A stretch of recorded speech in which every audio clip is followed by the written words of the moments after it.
Après avoir vaincu l'armée des ombres, Bélion apparaît, et Suo comprend immédiatement qu'il est encore plus fort que la fourmi d'avant. Il lui demande s'il peut parler aussi, disant qu'il a une question à lui poser. Il lui demande quelle part de leur force il a combattu, et on lui répond qu'en excluant le château démoniaque, il n'a combattu qu'un 3/1000 de leur armée.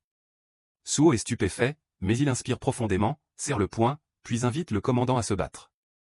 Bélion déclare qu'il a bien grandi, jeune maître, il se tient là, puis se téléporte soudainement avant de trancher vers Suo, qui esquive en détournant sa lame. Suo demande ce que signifie jeune maître, et si cela a un lien avec la raison pour laquelle il a été entraîné dans ce monde. Si c'était juste maître, il pourrait comprendre, mais pourquoi jeune maître?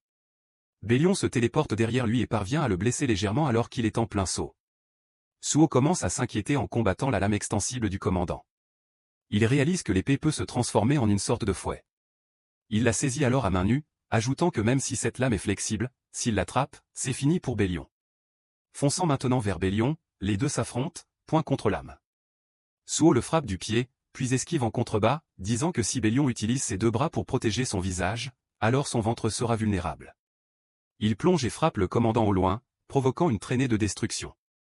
Doutant qu'il soit vaincu aussi facilement, Suo note que le combat pourrait durer des jours à ce rythme. Mais il n'est pas le maître de cet endroit, n'est-ce pas? Oui, ce type est un imposteur. Le vrai maître est là. En regardant un wyvern dans le ciel, une ombre en descend et atterrit au sol. Le monarque des ombres fait face au jeune maître, et cette histoire parallèle continue.